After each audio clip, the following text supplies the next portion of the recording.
Tucker did this interview with Catherine Austin Fitz, and she drops a lot of information. So this is gonna be a long video. And I do this shit live, throughout the whole way through. I don't do second takes or any of that other shit. So the only way to do this is to sit through the entire thing, and I'm just going to stop it, make my comments. We're going to move on because that's the tech and we need to talk about it. And hopefully Dad can just listen to this because, for God's sake, man, finish the journalism. We have the tech and the answer to what the shit she is talking about. So let's give it a go, people. So thank you for doing this. I know you worked on this for years, but you get the sense, if you're just a sort of aware person, that there is a concerted attempt by governments around the world to digitize commerce and to digitize currency and to basically control people through money.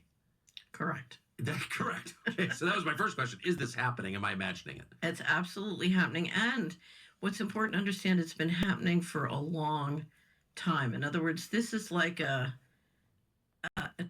This is where you stop and you go look at what Smoke Dog and Mr. Man's been talking about and they post the institutional dockets. They are telling us. They've been telling us. Scott Bassett said, "Oh yeah, we're heading towards a new Bretton Woods." Haha, hilarious. But the thing is, and what they're about ready to go into is about central banks and stuff. Remember, Trump banned the central bank digital currency, and we have the bill that's getting attached to the Genius Stablecoin Acts in order to ban central bank digital currencies. And why is that important? Because a central bank digital currency only helps a central bank, okay, maintain alive. They don't post any audits. They're accountable to nobody. It is taxation without representation. But go ahead. an invisible corral that they've been building around you for a long, long time. Because how do a few sneak up on the many? Well, you have to do We are already underneath the NWO, okay? it very quietly and visibly before you throw the trap. Smart. So essentially what they're building, because it's converting a currency system into a control system. So it's really the end of currency. And what they're doing is they've been building the different digital pieces. And when it integrates and comes together, then you literally have a digital concentration camp. It's complete and utter control. Otherwise, it was the world. Here's the thing to understand. Well, here's the deal, fella. Okay, it's all about what the ledger is that's going to be used, okay? And that's why there's this huge fight and why we get ops run against us as the XRP ledger. Because remember, it's decentralized. Anybody can transact on it. Sovereign nations are fucking validators on it right now, and anybody else can run a node, be a validator, whatever else, and it settles everything within 3 to 5 seconds. And the amount of transactions that it supports, the higher the price must be in order to fucking take care of it. And that's how you keep money moving. Okay, we have to get rid of these Nostro Voistro accounts. And then she even goes in and she talks about like all the how the United States has been controlling this and the cabal basically, and she's describing the SWIFT system. But go on. You and I grew up in a world where there was mass media, where you were pitching stories, so you had 57 varieties of ice cream and you're pitching them to 57 different niches, but you're still pitching to mass audiences. What we're talking about is a system where you can surveil, control, and influence one person at a time. And with AI and software, each person can have their custom surveillance, influence, nudging, and control system. It's already happened. It's already happened. What the fuck? Yes, enforcement. Because ultimately, if you control money, you can starve people to death. You can kill them. Right. So go back and think of the pandemic. So if I say you can't go more than a mile from your home, and I say you have to be mandated a pharmaceutical, then if you don't take the pharmaceutical, I can turn off your money. If you go more than a mile away from your home, your money and your credit cards won't work. So whatever rules I lay down, there's a wonderful example. The head of the Bank of International Settlements is the central bank of central banks. And it's been running the process to implement basically an all digital monetary system. and they have innovation hubs all over the world. They've been running this process for a long time. And in 2020, when the pandemic started, or it was And who's been partnered up with them? It's been Ripple, okay? And you have to understand something. You have to be able to work with the stakeholders in the institutions to create a fucking solution, all right? And while that was going on, they had the SEC up their ass. So, and who else did the Biden administration target, huh? It was Trump. Ripple already had meetings with Trump in the first administration. And now look where we are now. Okay, we have the Genius Stablecoin Acts. We have, Brad meeting with them, having dinner, there is a plan for what to go to, and there are moves and counter moves. It's fluid. All right, what they wanted, the deep state wanted, they wanted Bitcoin. They wanted all these other things that, post no audits, because the whole Tether thing with Bitcoin. It's going from one dishonest system to another. It's not about a replacement. Okay, that's what Ripple built, and that's why they were targeted, and that's why now this is starting to come up. And why aren't you guys going into this? All right. It's October 2020, so the pandemic was underway. The general manager of the Bank of International Settlements was on an IMF panel. And in 1 minute, it's the first time in my life I ever saw a central banker tell the truth. I fell off my chair. And he said, the beauty of this is we can set the rules on how your money works, and we have the technology to enforce them. And what he was saying is literally... Here's the deal, though. We have guns! We have guns and we got X, so we just got to keep yelling, all right? And here's the deal. The Federal Reserve loves no audits. They love not posting anything that backs this piece of shit meme coin of a fucking currency. That is the source of all the... That's where the fraud's coming from. It's coming from the thing they don't want you to track or look at, Just fucking... Come on. One place in, anywhere in the world where the technology exists, you can track each person individually. You can set a complex list of rules, like legislation, regulation, and administrative policy, and you can This is why when you make a stablecoin legal tender, you can have civil lawsuits as well as criminal against the company for deprivation of rights or persecution or anything of that nature. Get it? Come on, man. Force them all with the technology, with AI and software. So have you ever seen, there's a wonderful movie called The Lives of Others about the German Stasi and surveillance. It's about a group of artists and sort of creative, talented people who are under surveillance by the German Stasi. And you see what it's like to be under surveillance for 24/7. Think of each one of us. We're all under surveillance, not just by governments, but by corporations who are trying to do something. And it may not be anything nefarious. So 80 different companies are trying to sell you something, or 80 different... Yeah, it's happening now, all right? It's been happening for a while. Okay, it's already here. companies trying to get your data for some reason.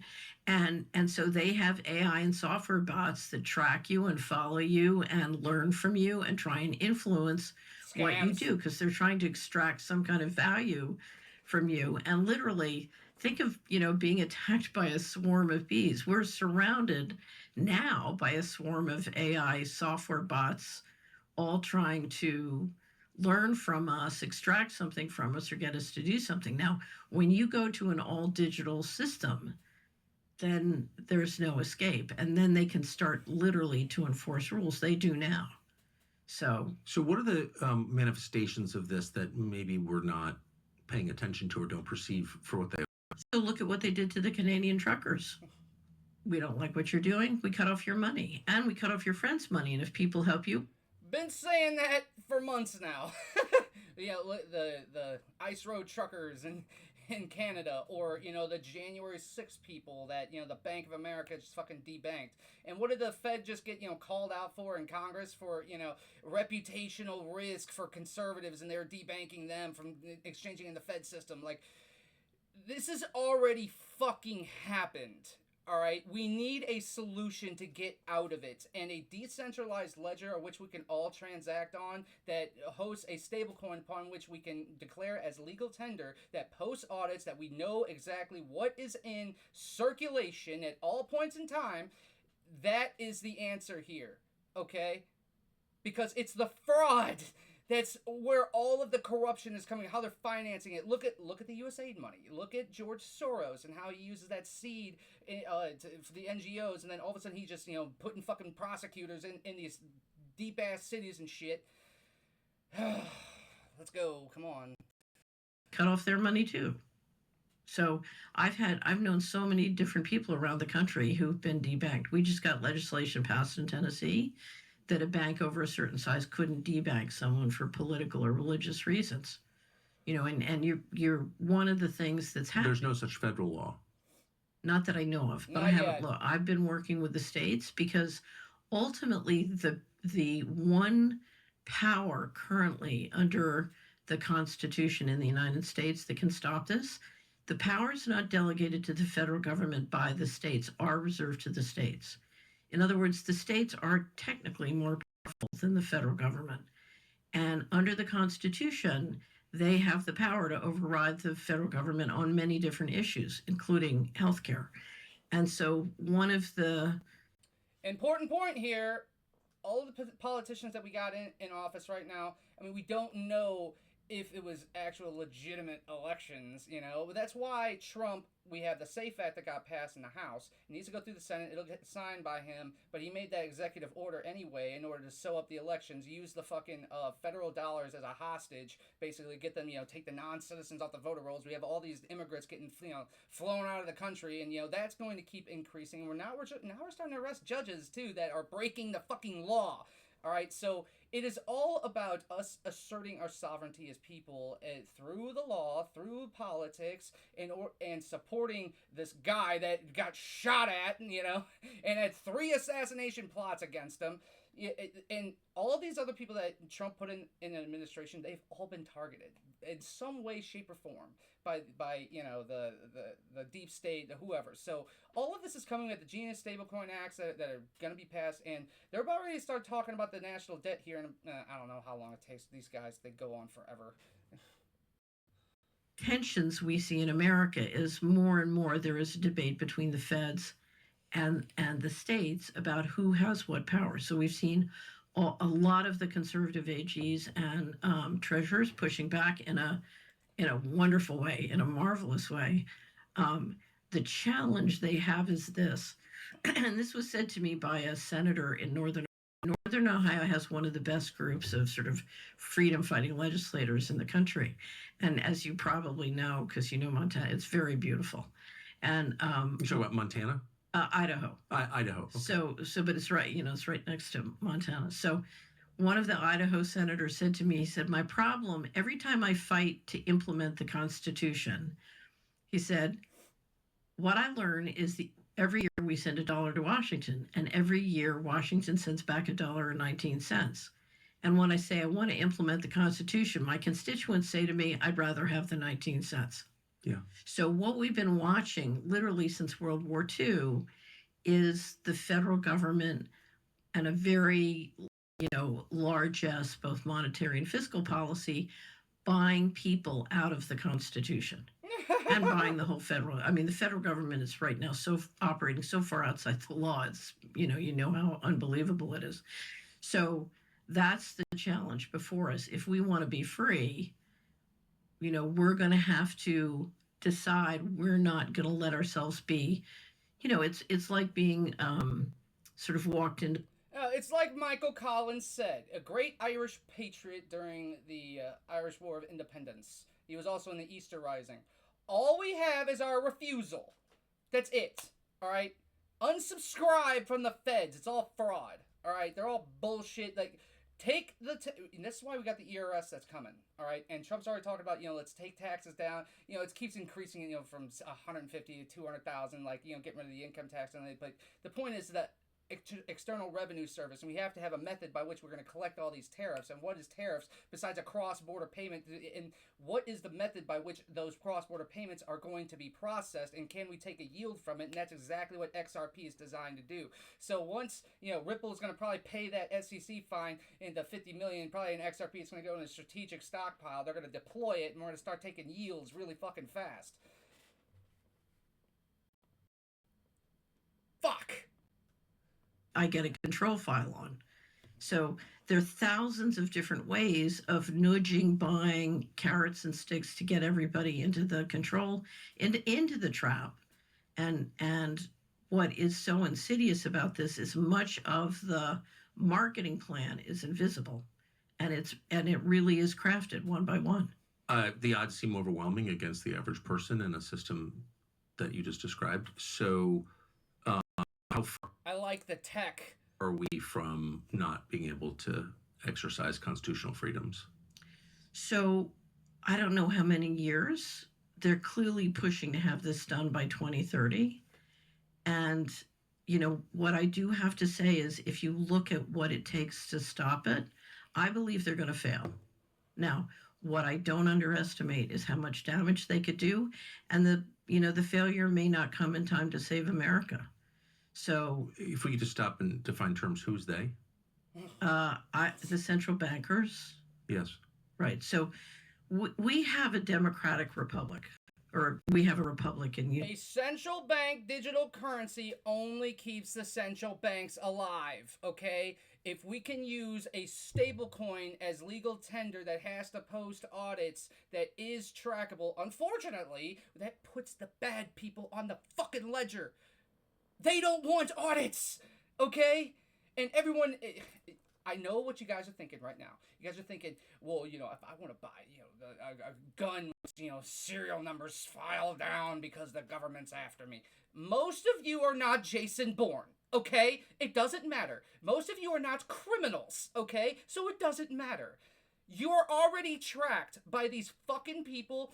They let the bad people get away, and they facilitate it by printing more money and throwing it into the economy and warping our heads through these fucking paid off journalists, or better yet, they they cause coups and stuff just to keep the scam going, man. It's like you've done all this research into the corruption of the system, but you haven't done any research to how do you fucking fix it. That is the problem here. That's the problem with all the hype-fagging influencers too. They don't give a shit. They just want to keep, let's keep, talking about meme coins or this stupid company that made this stupid fucking product that doesn't have any other growth, or they have no political connections. There's no like a real formatted system. The programmers aren't out there talking about it. That's why I don't fucking talk about them. I want a fix to this entire thing so we can go back to living our lives, building something, okay? Because this whole house on sand shit ain't fucking working, fella. Use this democratic process. What happened in 1913 is the bankers took control of monetary policy. What they're trying to do now is take control of fiscal policy. Once they get control of fiscal policy, it's going to be much. We're 37 trillion in. They've already done it. They've already taken control, okay? We had to bust our asses to get Trump back into fucking office to fix this shit.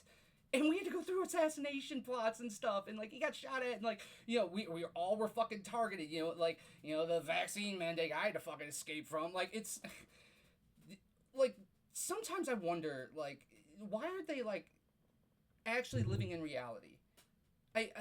What she's saying is accurate, but it's are you so far removed from this that you don't understand that this has already happened, and this is all very dire, and we have to have a solution now, okay? And what Ripple built with its new financial system, from the unit of account, the means of exchange, the method of payment, that's RLUSD, XRPL, and XRP, there it is. and we can get out of this.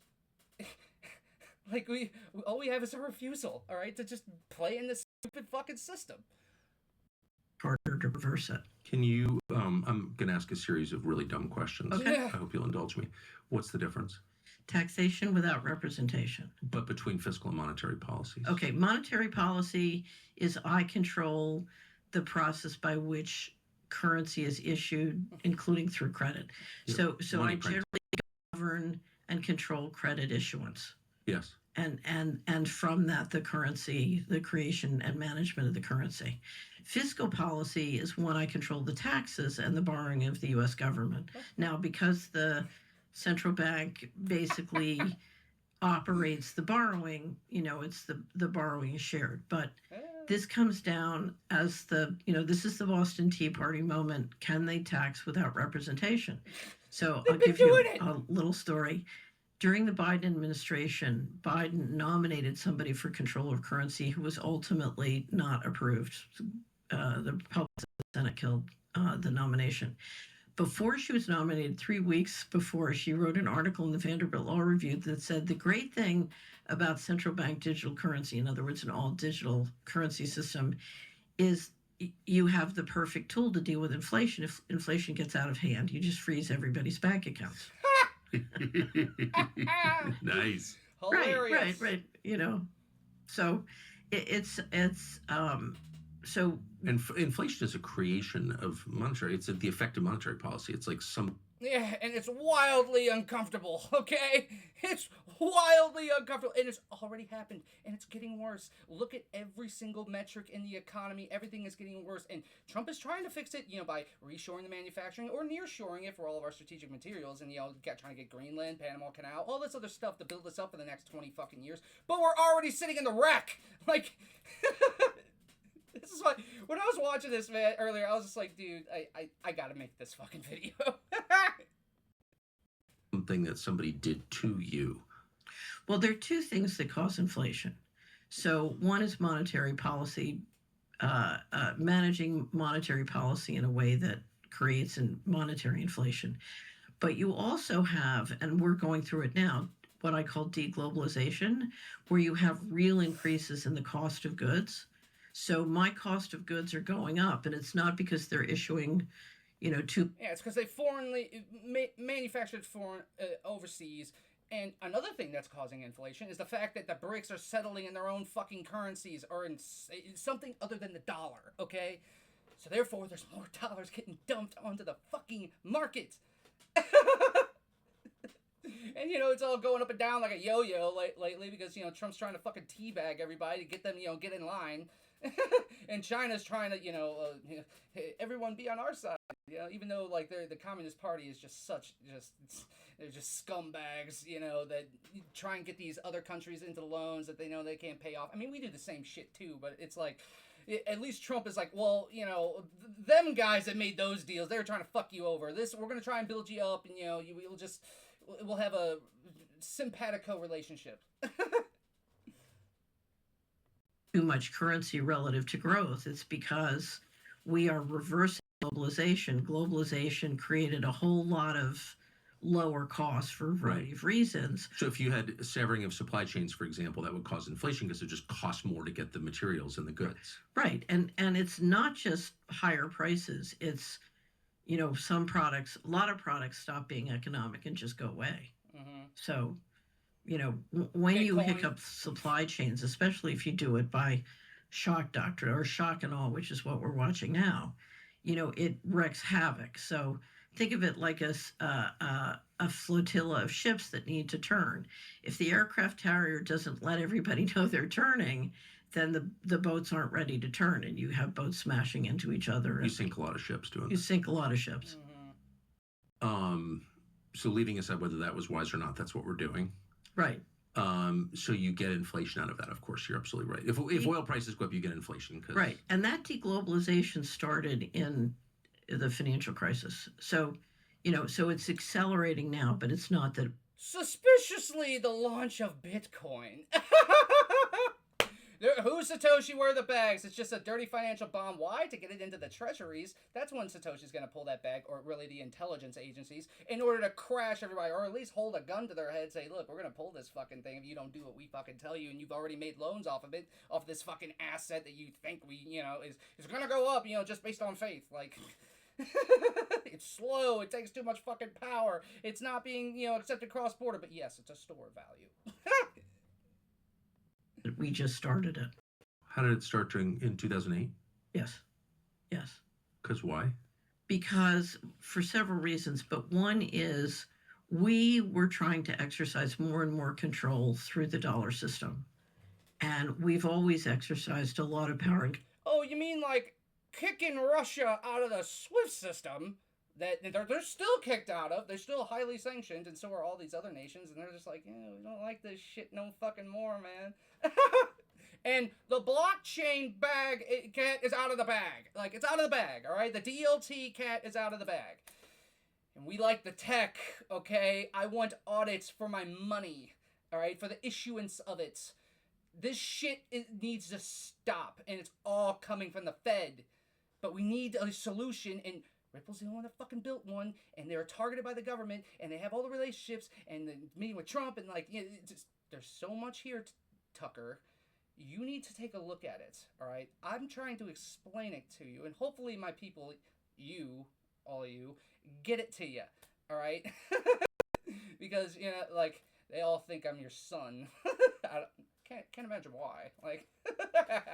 But the point being here is, there is a huge shift, she is correct, in this entire financial system, but there's a war going on and what we're going to shift to.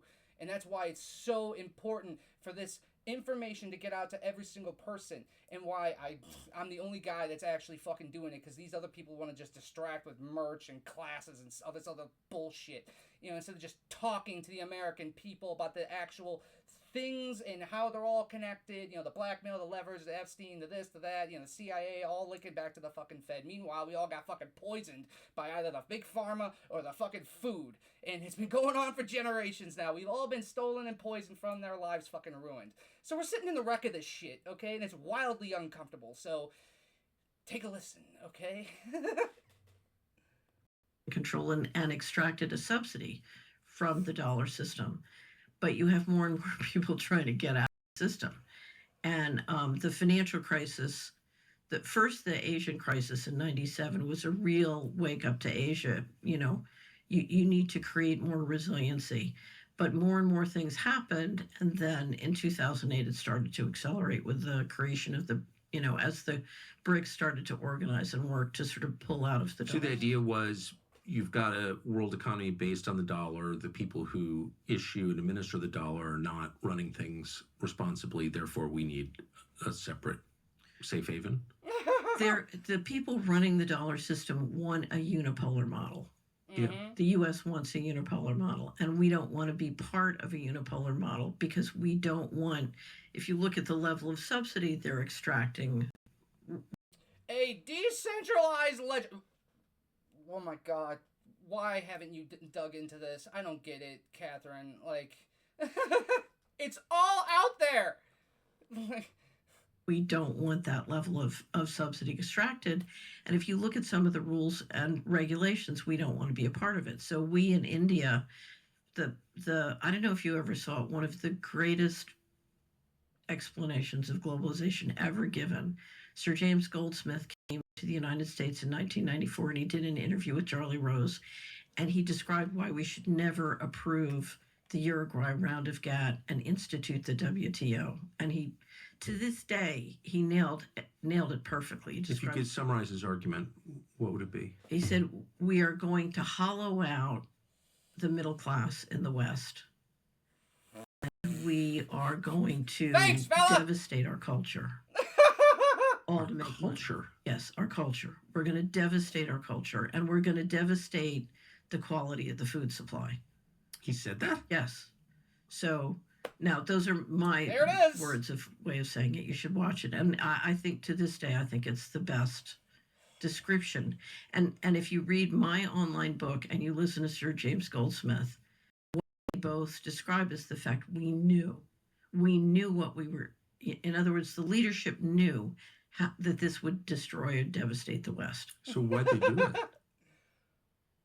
That's the $64,000 question. Well, they hate the West. Defenders of the West. No, I don't think you are. I think one of the reasons they did it is I think they wanted to create the capacity and centralize the capital they needed to go into space. And I think they knew that they would need every 100 or so years, the central bankers do a reset. And I think they knew they were coming into a reset. And they felt with this technology that they, if they didn't globalize, someone else would, and they wanted to control the process. They needed the money to go into space? Mm-hmm. The capital. Well, I don't even know what that means. So I think they wanted to build the capacity to become a multiplanetary civilization. Really? Yeah. Spring and summer are here. That's here's news. the deal. It means you. Here's the deal. Okay. They're talking about this. Okay, the Noistro Voistro accounts getting rid of using XRP as the damn gumball machine. Everybody that has either a CBDC or a stablecoin or a tokenized ass shit getting launched into the gumball machine for you to take your piece of shit fiat or whatever other gumball and get it for the gumball of your choice in order to settle. Or it could be a bank stablecoin. It doesn't matter. As long as it's decentralized and there's nodes that can be run all throughout the world, and it has a company that's actively looking over all of it, as in the functionality of the ledger and all of the nodes running actually correctly. And this is why the public versus private ledger, because they got a fucking test and we have no laws. All right.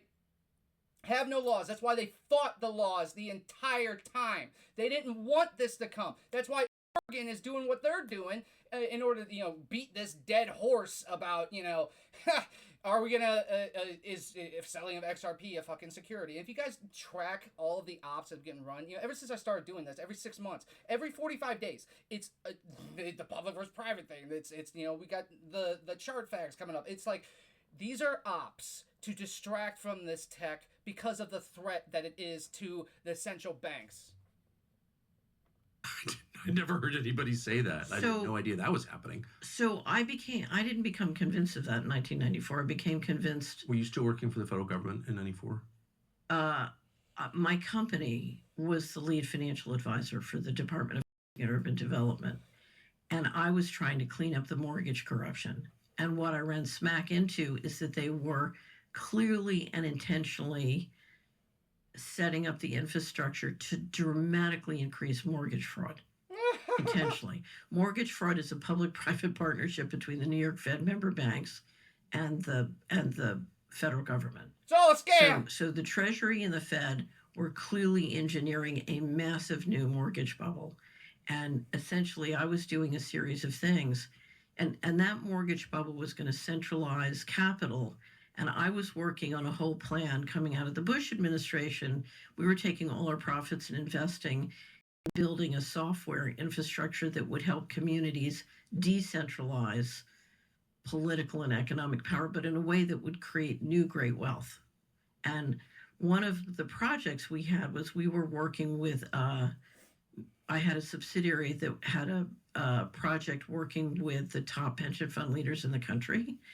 And essentially our job was to figure out how the pension funds could invest so that they could handle this baby boomer demographic going through the pension and retirement system.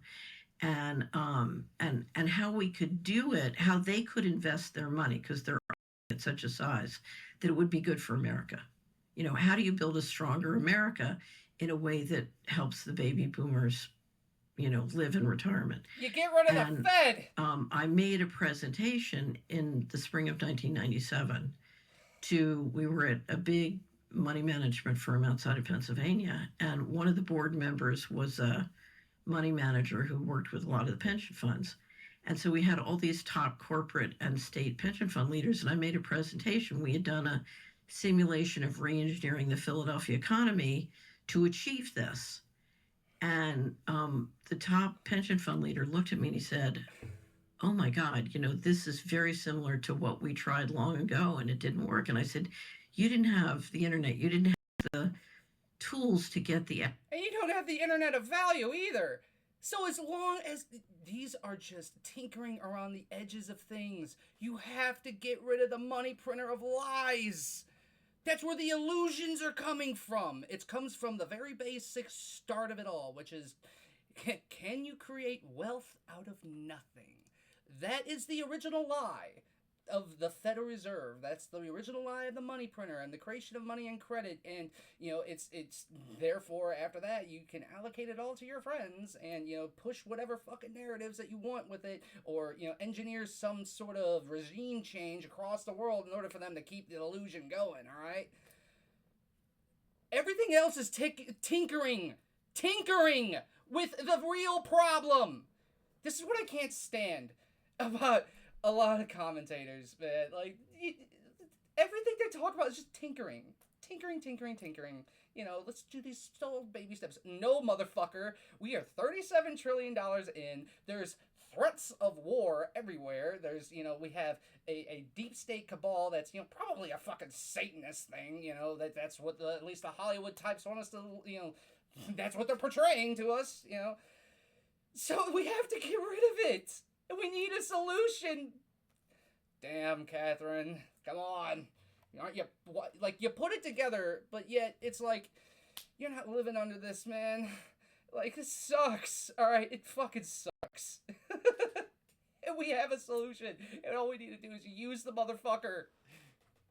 Average person's learning metabolism high enough, on an economic basis to do that. We had built a data servicing company in low-income communities, and we were able to show how easily we could get the labor force or people on welfare off of welfare and making lots of money and be very productive at high speed. And he looked at me and he said, "You don't understand. It's too late." I said, "What do you mean it's too late?" He said, "They've given up on the country. They're moving all the money out starting in the fall."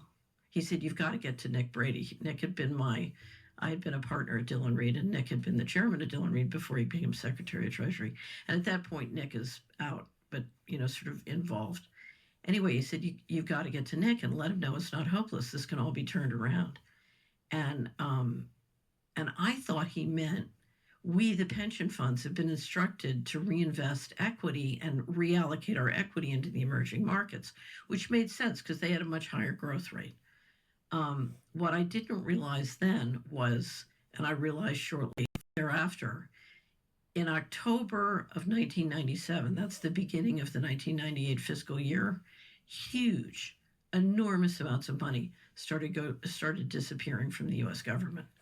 And literally, by the time of 9/11, there was Here we go. World Trade Center 7, they had all the financial crimes there too, and that got pulled.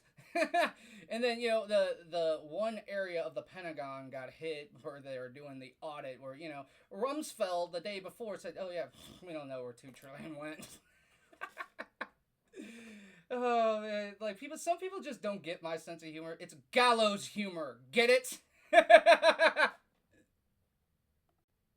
1 trillion missing from DOD and HUD. And if you remember, the day before 9/11, Donald Rumsfeld stood up and basically said, he did a press conference and he said, there's 2.3 trillion in undocumentable adjustments last year at DOD, and we're missing money, and it's, it's worse than terrorism. And then, of course, I was 23 years later. What do you think happened? Why do you think all of you are broke? Everyone's broke, and it's because of this shit. All right, we can't trust them with this fucking power, man. It needs to be decentralized, and then we need a legal tender that we can use that has fucking audits, and we know it's backed, and we guess what? It needs to be fucking tracked, man. I'm sorry, that's just the answer here, okay? And along with that answer is keeping your guns and your mouth running. All right. So they don't try nothing. Like, we can't just slip back off and go back to fucking sleep, all right? And I've been, politically active my entire life. Ran for office, campaigned for Trump, passed in October, but, you need to be able to see this shit coming. And it's the same fucking problem that it was back when Ron Paul was running. That's why everybody should just go read End the Fed and Liberty Defined, 50 Essential Issues. But, let's just keep on with this. working with a reporter on a huge story that would have published that Friday after 9/11 about the missing money. We'd been working on it for over a year, and she'd done 9 stories. I'd helped her do 9 stories because we were trying the general account. The money's gone. All right, it's gone. And a lot of this stuff, especially since the age of Bitcoin and blockchain, they're moving it now out like through unregulated blockchains to anonymous sources because it can't touch the banks because somebody like you might find it. This whole thing's a fucking scam, man. Accounting office. Now they call it the General Accountability Office, but we were trying to get both Congress and the GAO to do something about it and to try and stop it. And anyway, as you know, yeah, priorities changed, right? And for reasons that we still don't understand. And there was I understand.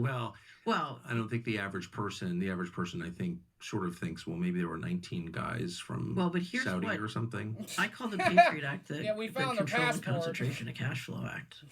Because one of the things that happened after 9/11, if you look at the history of the black budget and sort of secret financing that the government uses for secret and classified projects, that pot of money had grown and grown and grown, and it had become very dysfunctional to try and get that money. Mortgage fraud, I believe, was one of the biggest sources, and that's why what I was doing sort of went to... Okay, so they're talking about all these systems of fraud, all of this missing money, and everything else, and yet they're saying, okay, and so the answer is, we do need to go all to one ledger, but who's controlling it? That's the problem. Who's issuing the money and programming it? That is the problem, okay? If it's the central bank, which we have that central bank digital currency ban that Trump did the executive order on, and it's getting tucked into the Genius Stablecoin Act, which helps preserve our liberty because we can maintain, legal avenues of which we can sue Ripple if they decide to, do something with RLUSD which it won't fucking happen, okay? It's not going to happen. They fucking hate the government too. They've been fighting them forever, okay? Like we cannot keep operating under this, this idea that one of us out there is a fucking Jason Bourne, and so if I want to disappear from the fucking grid and shit, dude. That's the scam, okay? That's the scam. You're not Jason Bourne, and these motherfuckers are literally using these dark pathways, unregulated blockchains, all the fraud, everything else, because you can't fucking track it, and it's a mountain of paperwork to go through. Yes, AI can help with this. Yes, using RLUSD because it's backed and collateralized, and we actually know how much is in fucking circulation. And all of us are not fucking criminals, okay? We're actually good people that just want our money to stay of value or increase in value so we can actually have the virtues of honest savings and thrift again inside of our culture. You cannot do that as long as the Fed's around. Can't do it. All right? And we will always have this run to consumerism and who can scam or be scammed, and these corrupt individuals, these morally bankrupt motherfuckers that get this success in this economy that want to tell you about how to succeed. How did they get they were successful in a scammy economy? Like, I have no respect for them, Like, there's no honest thrift or savings at all, and it is this consumerism and this materialism that's all propelled by this urge that we need to keep growing in order to outrun the fucking inflation. So it forces people to do shitty fucking things to survive and to be successful. Much of this is more the same, all throughout. I may post another video about it, but I'm gonna stop it here.